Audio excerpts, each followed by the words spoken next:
Pasamos al momento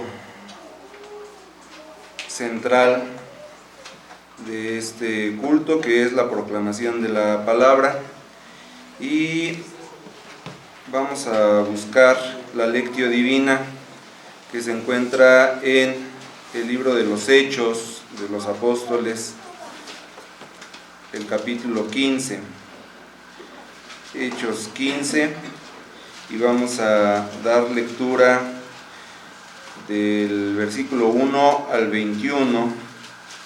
Cuando lo tengan, se ponen de pie. Vamos a dar esta lectura de manera alternada.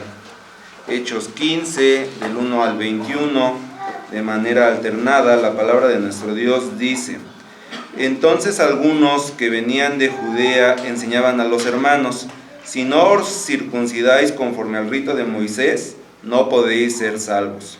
Como Pablo y Bernabé tuviesen una discusión y contienda no pequeña con ellos, se dispuso que subiesen Pablo y Bernabé a Jerusalén, y algunos otros de ellos a los apóstoles y a los ancianos, para tratar esta cuestión.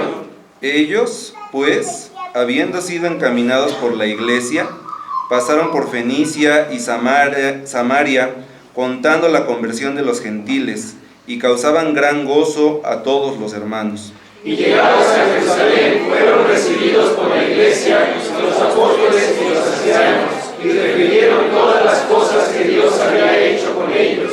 Pero algunos de la secta de los fariseos que habían creído se levantaron diciendo: es necesario circuncidarlos y mandarles que guarden la ley de Moisés. Y se reunieron los apóstoles y los ancianos para conocer de este asunto. Y después de mucha discusión, Pedro se levantó y les dijo: varones hermanos, vosotros sabéis cómo, ya hace algún tiempo, que Dios escogió que los gentiles oyesen por mi boca la palabra del Evangelio y creyesen. Y Dios, que conoce los corazones, le dio testimonio, dándoles el Espíritu Santo, lo mismo que a nosotros. Y ninguna diferencia hizo entre nosotros y ellos, purificando por la fe sus corazones. Ahora pues, ¿por qué tentáis a Dios, poniendo sobre la cerviz de los discípulos un yugo que ni nuestros padres ni nosotros hemos podido llevar? Antes creemos que por la gracia del Señor Jesús seremos salvos, de igual modo que ellos. Entonces toda la multitud cayó y oyeron a Bernabé y a Pablo, que contaban cuán grandes señales y maravillas había hecho Dios por medio de ellos entre los gentiles. Y cuando ellos callaron, Jacobo respondió diciendo: varones hermanos, oídme. Simón ha contado cómo Dios visitó por primera vez a los gentiles para tomar de ellos pueblo para su nombre. Y con esto concuerdan las palabras de los profetas, como está escrito: Después de esto volveré y reedificaré el tabernáculo de David, que está caído, y repararé sus ruinas y lo volveré a levantar. Para que el resto de los hombres busque al Señor, y todos los gentiles sobre los cuales es invocado mi nombre. Dice el Señor que hace conocer todo esto desde tiempos antiguos. Por lo cual yo juzgo que no se inquiete a los gentiles que se convierten a Dios, sino que se les escriba que se aparten de las contaminaciones de los ídolos, de fornicación, de ahogado y de sangre. porque Moisés desde tiempos antiguos tiene en cada ciudad quien lo predique en las sinagogas, donde es debido cada día de reposo. Amén. Vamos a entonar la alabanza: Padre, tu palabra es mi delicia, número 45. De la segunda parte del himnario, las Sagradas Escrituras, por John Gray, y traducción por Juan Bautista Cabrera.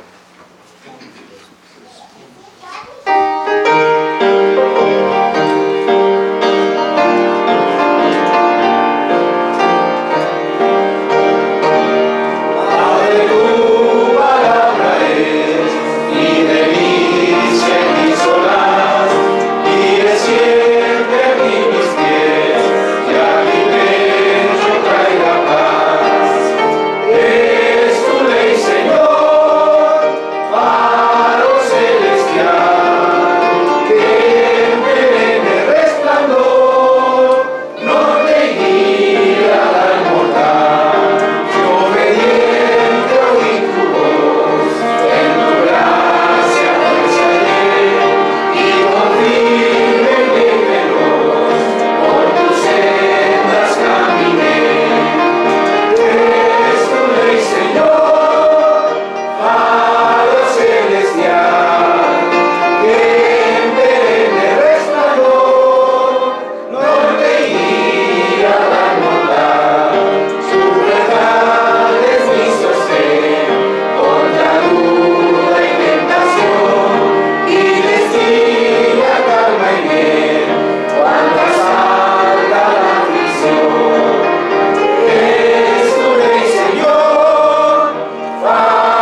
vamos a recibir la palabra de nuestro Dios, que hoy Dios nos tiene preparado en labios de nuestro pastor, el presbítero Misael Custodio Villa, con el título Edificación y conservación de la iglesia.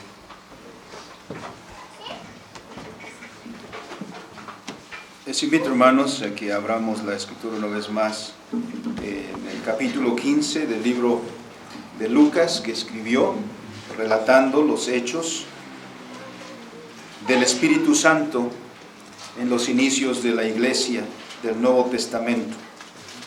Vamos a leer la porción que encontramos en los versículos 24 al 29. Y aunque es una porción pequeña, vamos a leer alternadamente. Dice la palabra del Señor: por cuanto hemos oído que algunos que han salido de nosotros, a los cuales no dimos orden, os han inquietado con palabras, perturbando vuestras almas, mandando circuncidaros y guardar la ley. Nos ha parecido bien, habiendo llegado a un acuerdo, elegir varones y enviarlos a vosotros con nuestros amados Bernabé y Pablo, Hombres que han expuesto su vida por el nombre de nuestro Señor Jesucristo. así que enviamos a Judas y a Silas, los cuales también de palabra os harán saber lo mismo. Porque ha parecido bien al Espíritu Santo y a nosotros no imponeros ninguna carga más que estas cosas necesarias: que os abstengáis de lo sacrificado a ídolos, de sangre, de ahogado y de fornicación, de las cuales cosas si os guardaréis, bien haréis, pasando bien. Amén. Bendito y soberano Dios, te damos gracias en este día, Señor, día señalado como día de santa convocación. Agradecemos, Señor, esta palabra que nos das, y también rogamos que abras nuestro corazón, nuestro entendimiento, para que podamos, Señor, entender tu voluntad y ser edificados como pueblo tuyo. En Cristo nuestro Señor te lo pedimos. Amén. Amén. Todos sus lugares, amados hermanos.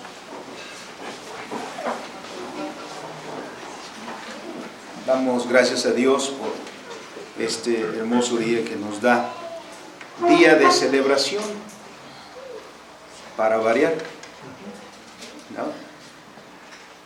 Hemos celebrado apenas los 506 años de la Reforma. Todo el mes de octubre nos ha ocupado en esa celebración, y particularmente pues la fecha señalada, el 31 de octubre, ha sido el día de celebración. Y después de esta celebración, pues continuamos con otra.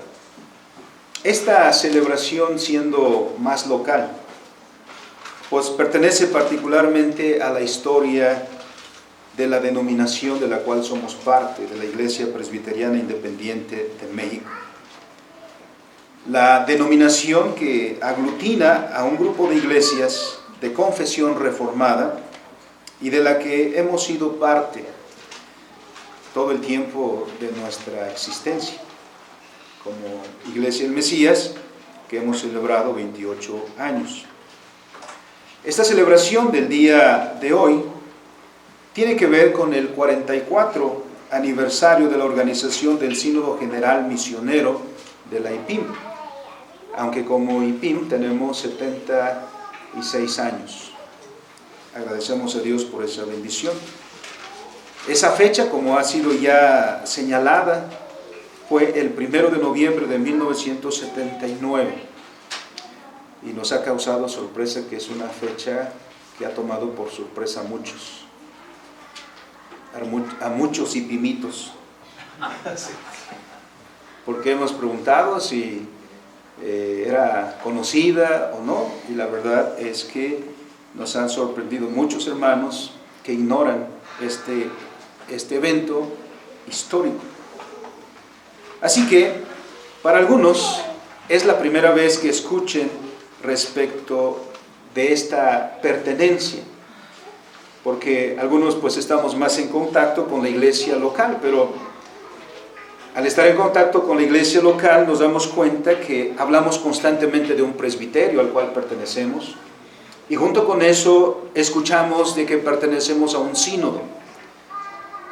No hemos estado quizá todos ahí, no estamos familiarizados, pero a través de nuestros oficiales, cuando nos dicen que nuestros oficiales van a asistir a la reunión presbiterial, o de ahí, como sucedió en agosto pasado, van a ir a la reunión sinódica. Comenzamos a escuchar de ellos, y bueno, esa es nuestra pertenencia. Aunque esta fecha está establecido en nuestro manual de disciplina en su artículo 93, que es una de las celebraciones que todas las iglesias de la denominación debemos observar. Aún así, hemos visto cuán descuidado hemos tenido este evento. La formación del Sínodo General Misionero de la Iglesia Presbiteriana Independiente de México fue posible y también fue una necesidad. La IPIM contaba en aquel entonces con solo 3 presbiterios y era en la conformación el paso natural en el avance de su misión, es decir, de la Iglesia para extender el reino de Dios por medio de fortalecer y consolidar el trabajo eclesiástico.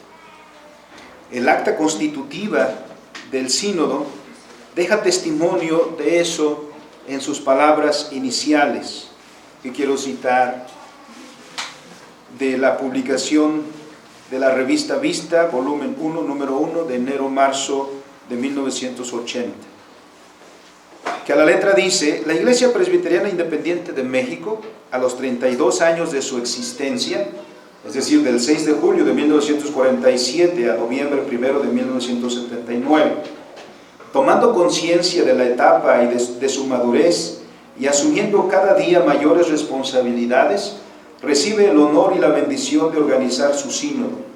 La honra, el poder, la gloria y las alabanzas sean a nuestro Dios y al Cordero que con su sangre preciosa compró y sustentó a su iglesia. Por consenso de sus 3 presbiterios, el H Presbiterio Mexicano del Centro, el H Presbiterio del Sureste y el H Presbiterio de la región de Los Ríos. Se nombró una comisión especial integrada por 2 miembros de cada mencionado presbiterio. A dicha comisión se le encargó la responsabilidad de llevar a cabo los preparativos pertinentes y necesarios para llevar a feliz término la organización del sínodo. De acuerdo a la naturaleza de su trabajo, la comisión nombrada acordó designarse con el nombre de Comisión Organizadora del Sínodo General Misionero de la Iglesia Presbiteriana Independiente de México. Y por la voluntad de nuestro Dios, se estableció que del 1 al 4 de noviembre de 1979, en el seno de la Iglesia Seguidores de Cristo de la ciudad de Mérida, se llevará a cabo la organización y primera reunión ordinaria del Sínodo General del Sínodo de nuestra Iglesia Presbiteriana Independiente de México. Al día de hoy son 29 reuniones que ha tenido este sínodo. Con este acto de organización del sínodo no se está sino siguiendo el ejemplo de los primeros responsables del cuidado y de la edificación de la Iglesia de Jesucristo, como nos lo recuerda el evangelista Lucas en el capítulo 15 que hemos leído del libro de los Hechos. Ahí Lucas registra el hecho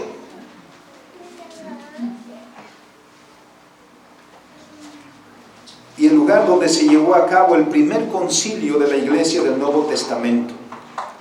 Ahí, en Jerusalén, se dieron cita a los oficiales de la Iglesia para tratar un asunto tanto complicado, y después de mucha discusión se llegó a una resolución que resultó en la consolación y gozo para la Iglesia de Jesucristo, que se vio por un momento, como dice el inicio del capítulo 15, por un momento se vio inmersa en una gran controversia. La función por todo esto, y que veremos el día de hoy, la función de los concilios es garantizar la edificación y la conservación de la Iglesia en unidad. Evidentemente, hermanos, quien gobierna, guarda y dirige a su Iglesia es el mismo Señor Jesucristo. y lo hace por medio de su palabra y de su Espíritu Santo, como nos lo recuerda el artículo 30 de la Confesión de los Países Bajos. Pero también, como escribe el apóstol Pablo a los hermanos de Éfeso, en el capítulo 4 y versículo 11, el Señor de la iglesia ha dispuesto a sus siervos para que cuiden de ella, la protejan y la edifiquen, como Pablo recuerda precisamente en Mileto a los ancianos que vinieron para encontrarse con él. El Señor instituyó en su iglesia apóstoles, profetas, evangelistas, pastores y maestros, con el propósito de que su iglesia fuera guardada, edificada, conservada y cuidada. También lo registra nuestra Confesión de Fe de Westminster en el capítulo respecto de los concilios y de los sínodos, diciendo: para el mejor gobierno y mayor edificación de la iglesia debe haber tales asambleas como las comúnmente llamadas sínodos y concilios, y corresponde a los presbíteros y otros oficiales de las determinadas iglesias, en virtud de sus oficios y del poder de Cristo que Cristo les ha dado, para edificación y no para destrucción, convocar tales asambleas y reunirse en ellas con tanta frecuencia como juzguen conveniente para el bien de la iglesia. De las cosas que podemos decir, hermanos, de los concilios, de los sínodos, nos circunscribiremos a 3 que miramos aquí en el capítulo 15 del libro de los Hechos. Uno es la unidad. 2, la enseñanza y la defensa de la doctrina. Y 3, el sometimiento al Espíritu Santo. Los concilios son necesarios, y lo son porque la iglesia institucional necesita dirección, necesita gobierno. Un concilio es el consistorio, un concilio es el presbiterio, un concilio es también el sínodo, que tienen esta responsabilidad que dice la confesión de fe. Corresponde a los oficiales, en virtud de su oficio y del poder que Cristo les ha dado, para edificación y no para destrucción. Advierte esto porque en muchas ocasiones han sido los concilios, porque los concilios no son infalibles, los concilios se han equivocado, pero en muchas ocasiones los concilios son culpables del estancamiento, por decirlo menos, pero también de la apostasía que ha sucedido en la historia de la iglesia, porque no han actuado en conformidad con su oficio, sino han puesto los intereses personales por sobre los intereses del Señor de la iglesia, que es el Señor Jesucristo. Aprendemos de la iglesia en el libro de los Hechos cómo debemos conducirnos y cómo debemos asegurarnos que los concilios de la iglesia trabajen. En primer lugar, es muy claro en el texto que debemos trabajar por la unidad de la iglesia, trabajar en unidad y por la unidad de la iglesia. Eso es lo primero que notamos. Miren, ciertamente se suscitó un asunto que produjo una gran discusión, porque hubo diferencias de opinión sobre la circuncisión, como leemos en Hechos 15. Pero en cuántas ocasiones, hermanos, nosotros hemos visto que cuando se llega a un caso como esto, las partes involucradas más bien se separan. Aquí no lo hicieron. Tuvieron diferencias, pero ellos que tuvieron diferencias buscaron el consejo más amplio. Porque dice el texto que como no lograron ponerse de acuerdo, decidieron subir a Jerusalén, unos y otros, para plantear el problema y pedir el parecer de los apóstoles y los ancianos de la iglesia en Jerusalén. Así que la misma iglesia los encaminó. Todos los involucrados acudieron y frente a los hermanos buscaron una solución, a los cuales, por cierto, dice el versículo 25 que leímos. Dice el versículo 25, nos ha parecido bien, habiendo llegado a un acuerdo. El término que usa Lucas ahí significa unanimidad. No fue una decisión que se haya tomado por mayoría. No fue una decisión que en muchos tribunales eclesiásticos priva el principio del 50% más uno, ¿no? Entonces, ya ganó 50% más uno, ya tomamos una decisión. No, aquí hubo el consenso. Y todos los que al principio tenían esa discusión, llevaron y pidieron el consejo de hermanos en la fe. Y todos, después de una discusión, llegaron a la unanimidad.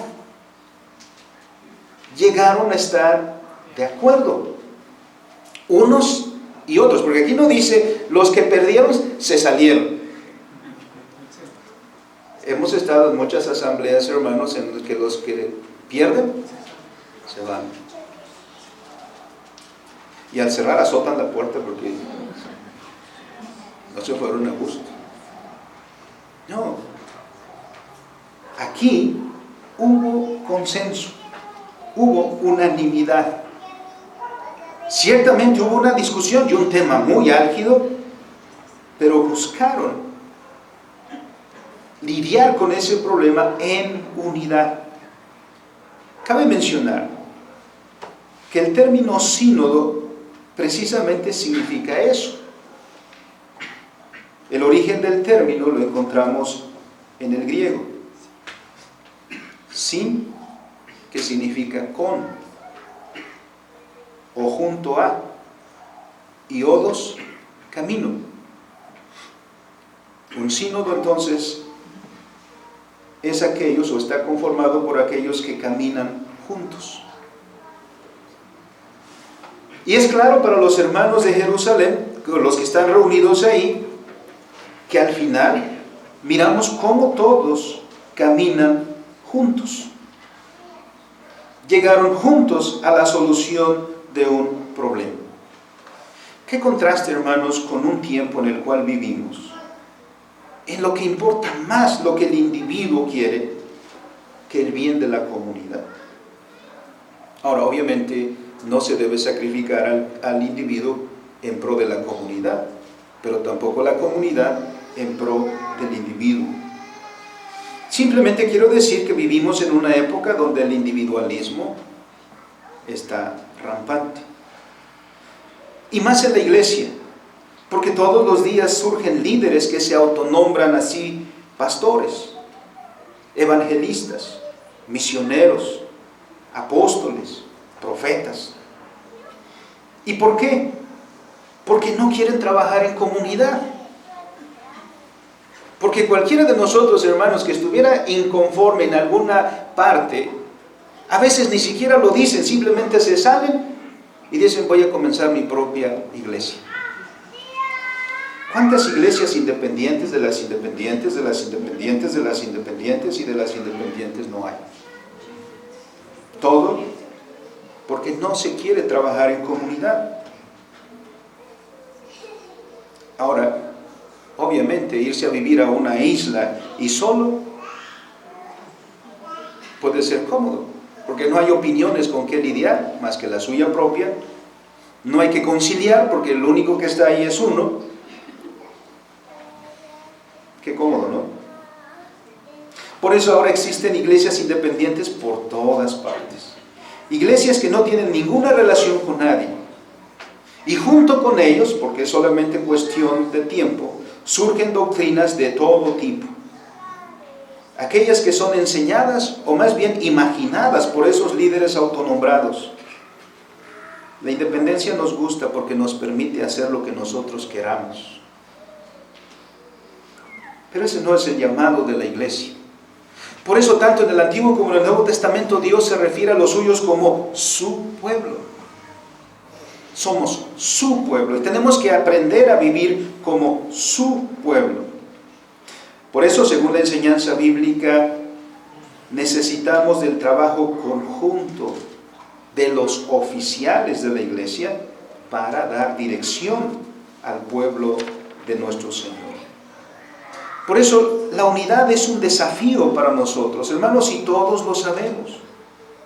Miren cuánto nos cuesta ponernos de acuerdo sobre cualquier materia, aún en las discusiones familiares. Nos cuesta trabajo ponernos de acuerdo. ¿Cuántas ocasiones no pretendemos tener la razón siempre e imponérselas a los demás? Queremos que nuestros puntos de vista sean aceptados por todos. Olvidamos el principio de la unidad. Y depende dónde lo ponemos. Porque los apóstoles nos dan una gran lección. No es que dijo Pablo o Pedro o Jacob, bueno, para mí. Ellos no estaban tratando de decidir por ellos, sino por el Señor. Porque este es el deber de los oficiales. El deber de los oficiales es mantener la unidad. ¿Para qué dice el apóstol Pablo en Efesios 4 que ha puesto apóstoles, profetas, evangelistas, maestros? Para edificación, para perfeccionar, para llevar a su iglesia a la madurez, para que haya crecimiento, para que haya fortalecimiento. Por eso el apóstol Pedro advierte en 1 de Pedro capítulo 5, no se enseñoreen de la grey. Y a veces, hermanos, llegamos los líderes a creer que somos los señores, que siempre tenemos la razón y que debemos entonces imponer nuestros puntos de vista y tratamos a la iglesia como si fuera nuestro feudo. Alguien ha dicho que si la iglesia romanista tiene un papa, las iglesias evangélicas tienen muchos mini papas. Se nos olvida reconocer que solo hay un Señor de la iglesia. Se nos olvida reconocer que nosotros fuimos llamados para servir a ese único Señor de la iglesia, que es Jesucristo. Pablo le dice a los efesios ahí en la ciudad de Mileto, tengan cuidado de ustedes mismos y de la iglesia sobre la cual el Espíritu Santo los ha puesto. Y esto es verdad del consistorio en primera instancia. Ese es el llamado del consistorio. Ese es el llamado del presbiterio, porque el presbiterio no es un tribunal superior, es un tribunal simplemente más amplio. Y ese es el deber del sínodo, que tampoco es un tribunal superior, sino es simplemente más amplio. Por eso el gobierno de la iglesia presbiteriana no es de arriba hacia abajo, como aparentemente se ve, es de abajo, de la célula más básica, y se va extendiendo en los alcances. Ese es el deber de los oficiales. Miremos cómo en este capítulo leemos que los apóstoles y los ancianos, vamos a mirar rápidamente el versículo 2, al final.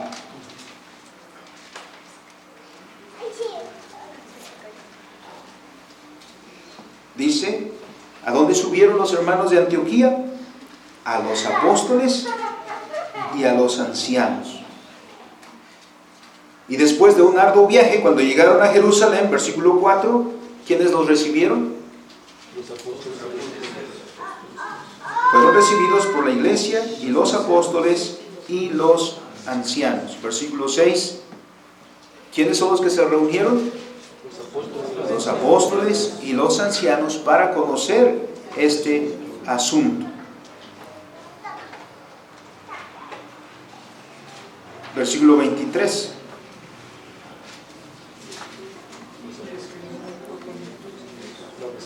La respuesta, ¿quiénes la escribieron?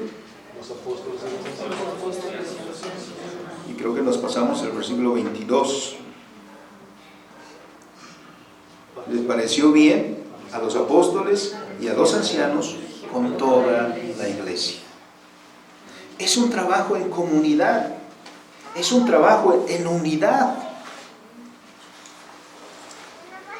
Ese es el pueblo del Señor, porque ¿quién es la cabeza? Es Cristo. El Señor de la iglesia es Cristo. Nosotros, como decía el apóstol Pablo, ténganos los demás como servidores de Cristo. Así que eso es lo que debemos ser, pero de repente se levanta entre nosotros un Diótrefes. ¿Han escuchado de Diótrefes? ¿Han leído de Diótrefes? Sí. Tercera de Juan. ¿No? Que se considera a sí mismo como el dueño de la iglesia. En las iglesias, tristemente, a veces hay una familia que se cree casi la dueña, porque dicen ahí comenzó. Otros piden derechos de antigüedad. Es que mi abuelito fundó esta iglesia. ¿No? La iglesia es del Señor, única y exclusivamente. La unidad, por lo tanto, es una respuesta de obediencia a Cristo. Es una respuesta de obediencia a la palabra, porque la unidad no es el resultado de nuestro consenso. La unidad es sumisión y obediencia a la voluntad de Dios. Por eso, hermanos, aquí en el Concilio de Jerusalén no es una medición de fuerzas. Es triste, hermanos, cuando en muchos concilios, a la reunión del concilio, ya llegan dos partidos. Ya un partido por acá tiene su propuesta y este otro partido por acá tiene su propuesta. Y los dos ya estuvieron haciendo, ¿cómo se llama eso? Campaña. ¿No? Ya estuvieron convenciendo a otros y dicen, sí tenemos fuerza, sí lo vamos a lograr. ¿Cuándo se preguntaron, qué es lo que quiere Cristo? ¿Qué es lo que nos dice en su palabra? Así, triste, convertimos a la iglesia en botín. Triste. La unidad es en respuesta de obediencia a la palabra. Es el reconocimiento de que la palabra de Dios es la norma absoluta para nosotros. Por eso es que no dice, la carta de decisión no dice, con 35 votos a favor y 20 en contra, aprobamos. Nos ha parecido bien al Espíritu Santo y a nosotros.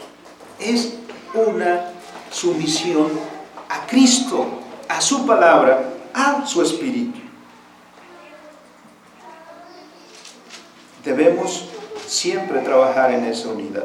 Segundo, para enseñanza y defensa de la sana doctrina. La doctrina es fundamental para la unidad. La verdadera unidad solo se da en términos de la verdad. A veces se trata de hacer a un lado la doctrina, porque muchos se quejan diciendo que la doctrina divide. Bueno, eso es verdad. Pero el Señor no nos ha llamado a tolerar todo tipo de enseñanzas contrarias a la Escritura, con el propósito de que logremos la unidad. En una ocasión me decía un hermano, dice, en nuestro presbiterio buscamos la unidad. Dice, pero ahí tenemos pastores que creen que la Biblia es palabra de Dios y tenemos otros que ya no creen que la Biblia sea palabra de Dios. Pero el principio de tolerancia nos dice que debemos tenerlos a todos. Y la cosa es, ¿a qué horas? Si lo que debemos buscar como iglesia es la unidad, y esa unidad debe estar en la verdad.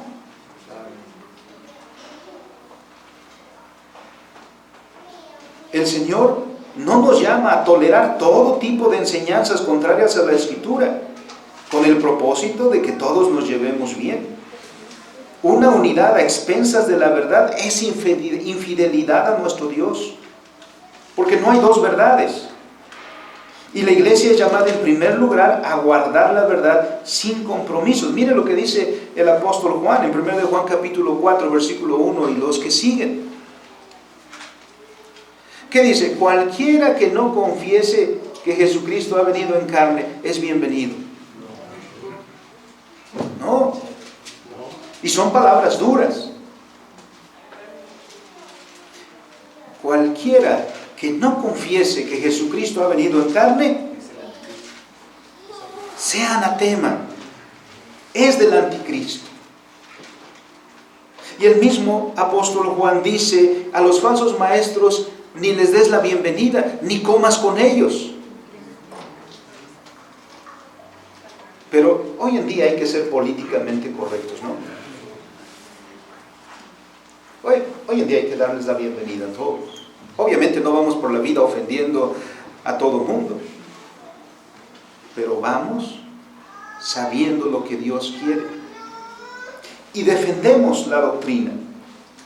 Así que no somos una iglesia de manga ancha para que todo el mundo quepa aquí. Aquí caben los que están de acuerdo con la sana doctrina, con la doctrina que expresamos en nuestros documentos confesionales, porque estamos diciendo eso es lo que creemos. Por eso somos una iglesia confesional. Los hermanos de los cuales habla la Escritura, de la iglesia de Antioquía, que vinieron a Jerusalén, comenzaron a enfatizar que la circuncisión era un requisito para la salvación. Ahí había algunos. Por esa enseñanza, los hermanos gentiles fueron puestos en apremio, como podemos deducir de la resolución del Concilio de Jerusalén, porque la resolución trajo consolación y regocijo a los hermanos. En aquel entonces la iglesia estaba comenzando y no tenía toda la articulación doctrinal como nosotros la tenemos. Como en el caso de Antioquía, en otros lugares y en otros momentos, hubo temas, por ejemplo, como las dos naturalezas de Cristo, la divinidad del Espíritu Santo, entre otros, que requirieron de una definición escritural por parte de la iglesia. El cumplimiento de su vocación, como dice 1 Timoteo 3:15, que la iglesia es columna y baluarte de la verdad, requiere que la iglesia se dé a la tarea de definir escrituralmente estos y otros temas. Para eso existen los concilios, para eso existen los consejos en las iglesias. Esa es la tarea del consistorio, del presbiterio, del sínodo. Y llegado el momento, la asamblea general. Esta es la tarea primaria. Aunque siempre nos hemos quejado que el 80% del tiempo en que nos reunimos los sínodos los gastamos en administración. Pero la tarea primaria es esta, de vigilar, de salvaguardar a la iglesia en la doctrina, en la enseñanza escritural. Es ser columna y baluarte de la verdad en nuestra generación. Porque el resultado de los concilios en la historia, que no vamos a revisar todos, han sido, hermanos, nuestros credos. Miren, repetimos cada domingo el credo apostólico, pero están otros credos ecuménicos. Y hablamos de nuestros documentos reformados, el Catecismo de Heidelberg, la Confesión de Fe de los Países Bajos, los cánones de Dort, y los documentos de Westminster, la Confesión y el Catecismo Mayor y Menor de Westminster. Hermanos, estos no surgieron de la nada. Estos surgieron en medio de grandes apremios. Son el fruto de concilios que cumplieron con su vocación. Fueron concilios formados por hermanos celosos de la doctrina, celosos de guardar a la iglesia. De ahí su valor. El valor de estos documentos en nuestra iglesia deriva de su fidelidad a las Escrituras. Estos documentos no son equiparables a la Escritura, nunca, pero son el testimonio de una iglesia que busca comprender y enseñar la verdad de Dios para edificarnos, para que la iglesia sepa discernir entre la verdadera y la falsa enseñanza, entre los verdaderos y los falsos maestros. Ese es deber nuestro. Los sínodos o concilios de la iglesia ciertamente deben establecer políticas que tiendan a mantener el propósito primario, pero la política eclesiástica nunca es un fin en sí mismo. Es solo un instrumento para mantener el principio fundamental, que es llevar a la iglesia siempre en los términos de la sana doctrina. El concilio, por lo tanto, siempre debe preguntar al Señor de la iglesia: Señor, ¿qué quieres para tu iglesia? Para que entonces edifiquen, salvaguarden a la iglesia de Jesucristo. En tercer término, un concilio debe estar siempre sometido al Espíritu Santo. En la búsqueda de una solución al problema suscitado, hermanos, miren, ellos no contaban con el Nuevo Testamento todavía. Cuando llegaron a este concilio de Jerusalén, no existía el Nuevo Testamento todavía. ¿Cómo van a solucionar ese problema? No vemos que de repente algún hermano o algunos hermanos hayan caído en trance para luego decirle a los demás: el Espíritu me está diciendo.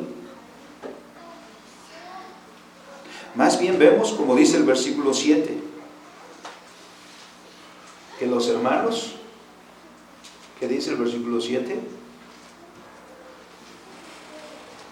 El principio. Tuvieron mucha discusión.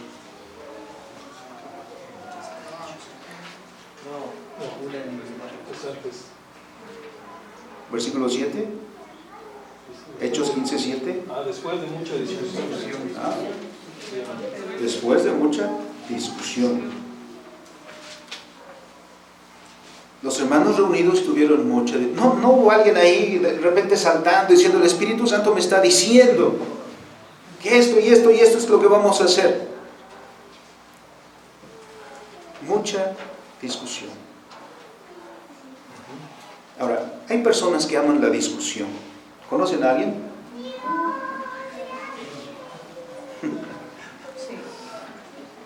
Parece que no van a dormir tranquilos si no discuten con alguien. Pero se tornan más bien en una serie de acusaciones personales. Como vemos en la política, si no hay propuestas, entonces hay ataques personales, ¿no? Los hermanos reunidos en Jerusalén no estaban en este espíritu de polemizar por polemizar.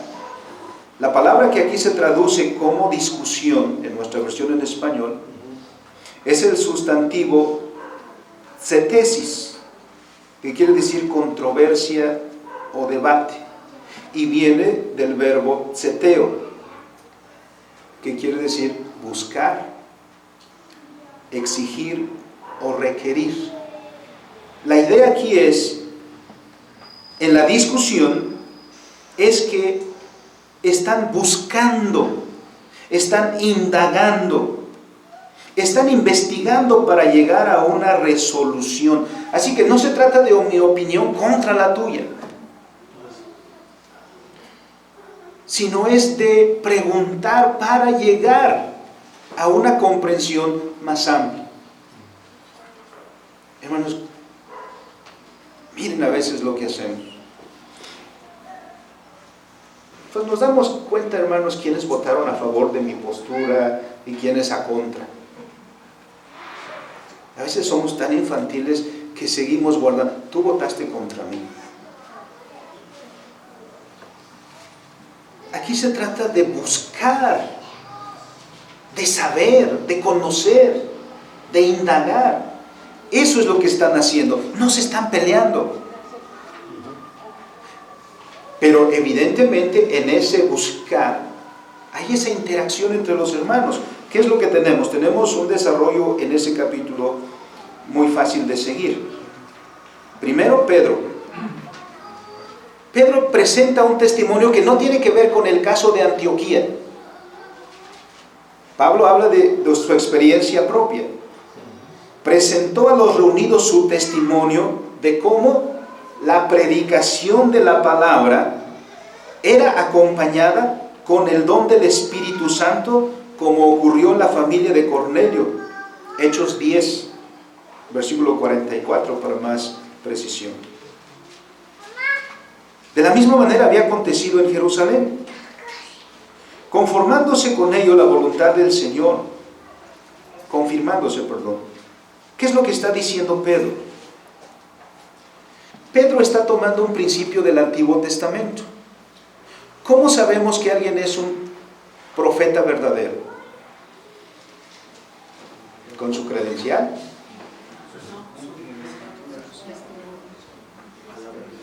Que su palabra se cumple. Y el Señor Jesucristo dijo a sus discípulos que la predicación de su palabra iba a ir acompañada de prodigios, confirmando de esta manera la veracidad de su testimonio. Entonces Pedro lo que está diciendo es, nosotros hemos visto que a la predicación de la palabra, porque cuando estaban con Cornelio, dice, todavía ni terminábamos el sermón, y ya los hermanos estaban recibiendo el don del Espíritu Santo. Así que no es que controlemos nosotros el Espíritu Santo. Miren, ahí hay unos líderes. Solo lo voy a decir así.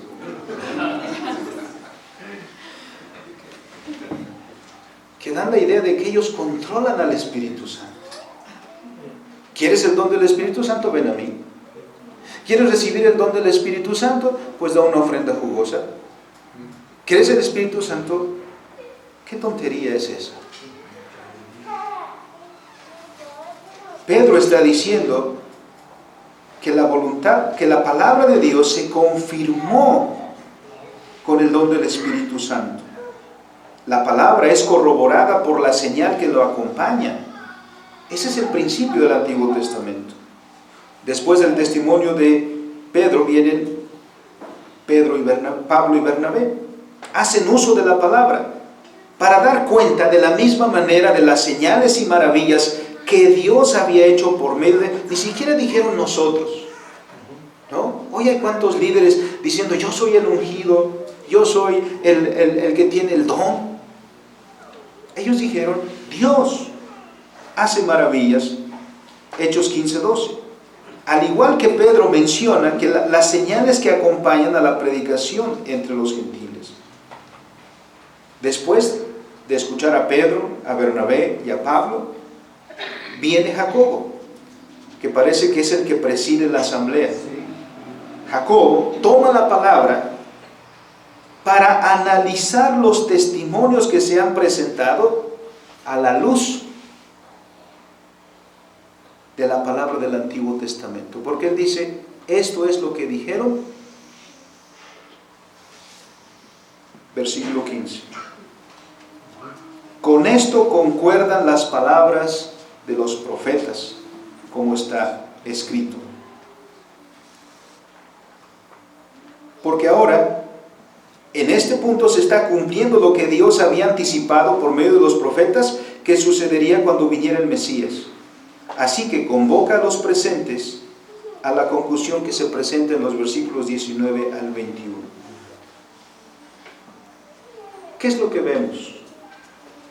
Todos los presentes ahí se han rendido a la palabra de Dios.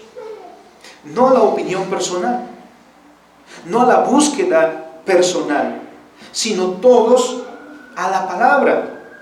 Se rindieron a la palabra. Es por este medio que le ha placido a Dios dirigir y gobernar a su iglesia.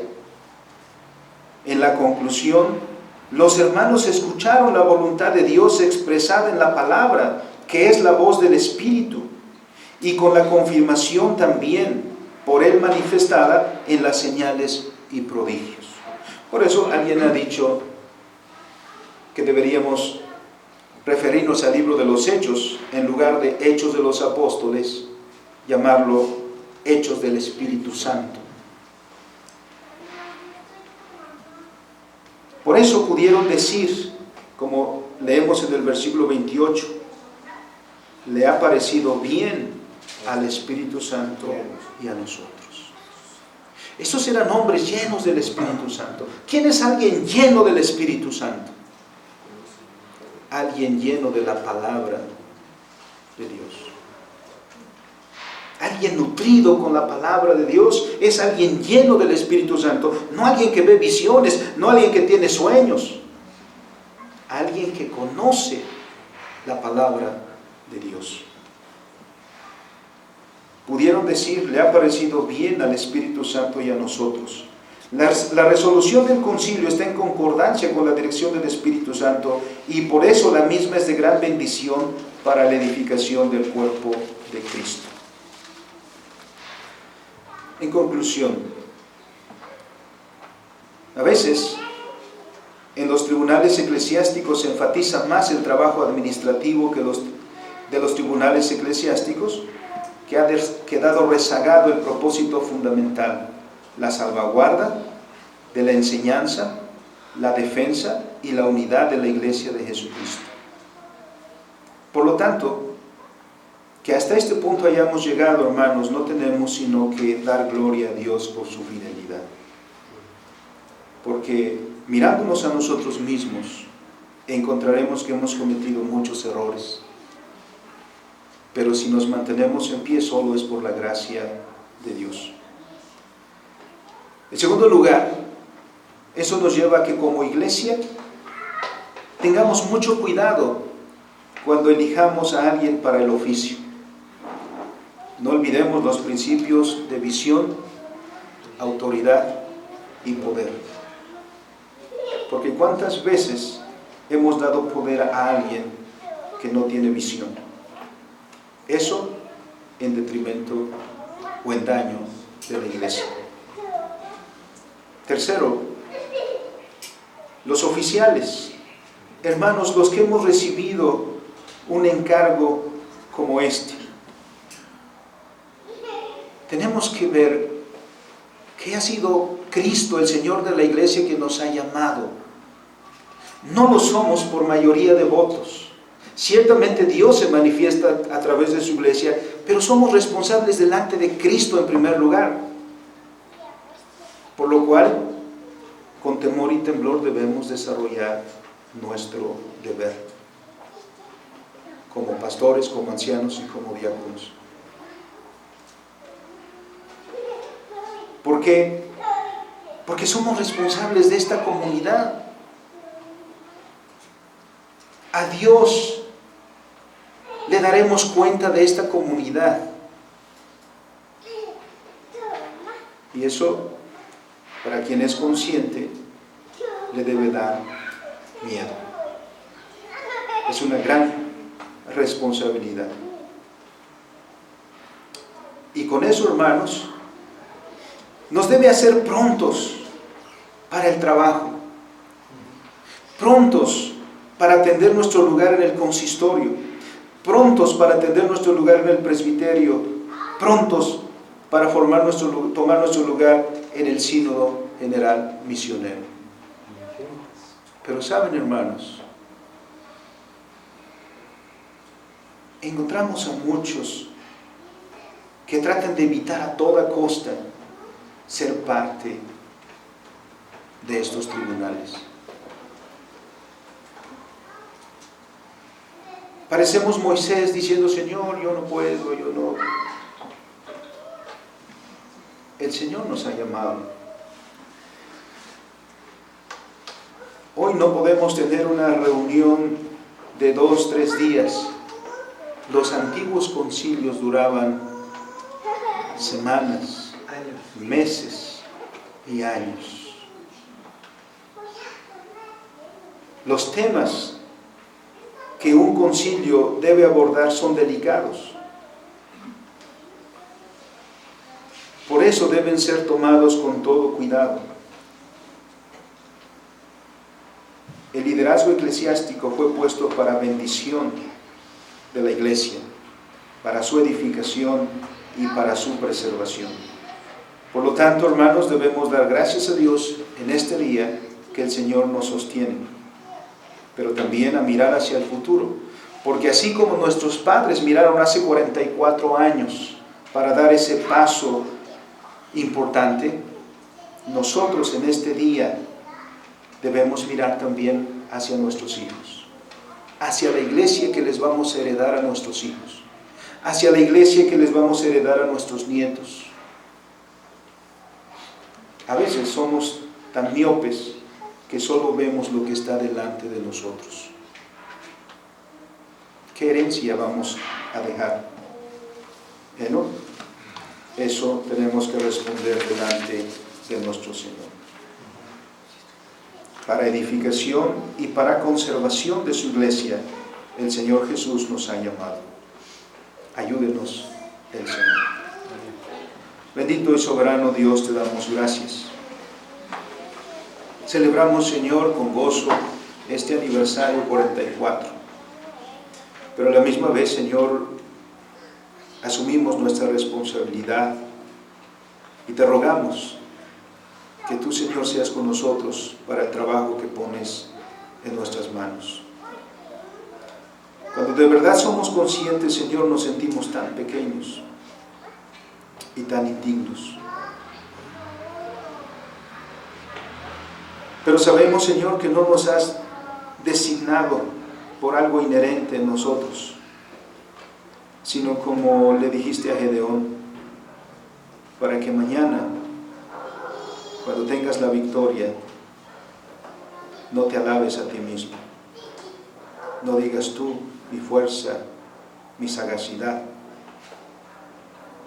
sino que nosotros hemos de reconocer, Señor, que con todas nuestras fallas, eres tú el que dirige a tu iglesia, el que obra con tu Espíritu Santo en nosotros. Te damos gracias, Señor, por nuestros concilios. Te damos gracias por el consistorio, por el presbiterio, por el sínodo, particularmente por el sínodo, por este aniversario. Da sabiduría, Señor, a nuestros hermanos, a todos los oficiales, para que, Señor, caminemos juntos en esta concordancia de mantener la unidad en obediencia, de luchar, Señor, por la doctrina que es conforme a tu palabra y por depender siempre, Señor, del Espíritu Santo en todo trabajo. Te pedimos, Padre, esta misericordia y esta bendición en el nombre de Cristo, nuestro Señor y cabeza de la iglesia. Amén. Amén.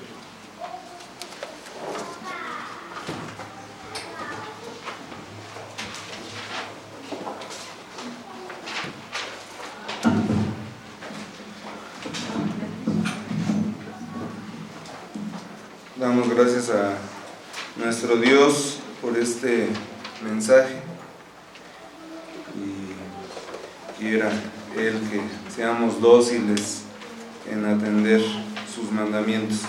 Vamos a dar respuesta por medio de la alabanza Oíd, oíd lo que nos manda el Salvador. Puestos de pie, número 232. De la 10ª parte del himnario, La Iglesia, su misión y servicio, por J.R. Sweeney y letra por Fanny Crosby.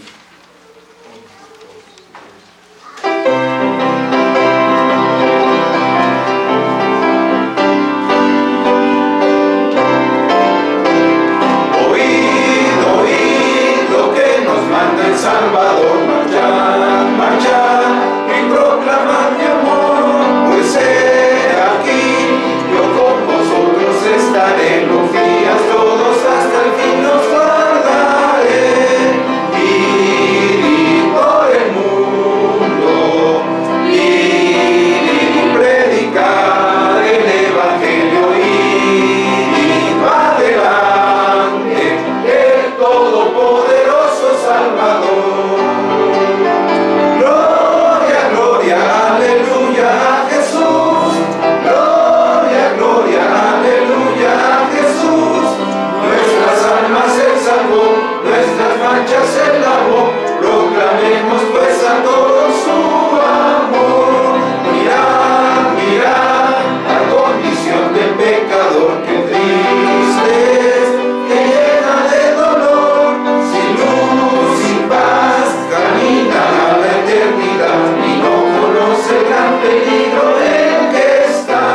nuestras manchas Él lavó, proclamemos pues a todos su amor.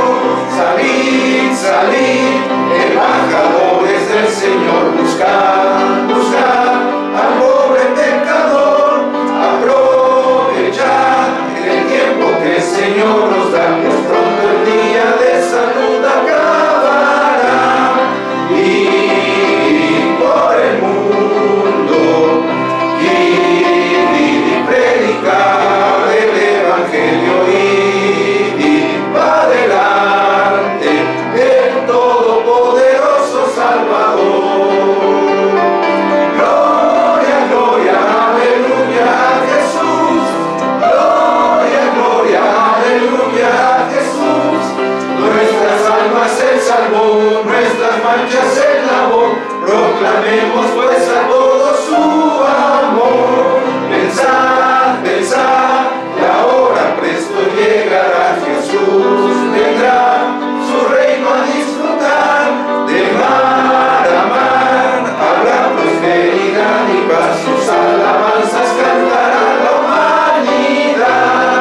Y por el mundo, id y predicad el Evangelio, y va adelante el Todopoderoso Salvador. Gloria, gloria, aleluya a Jesús. Gloria, gloria, aleluya a Jesús. Nuestras almas Él salvó, nuestras manchas Él lavó, proclamemos pues a todos su amor.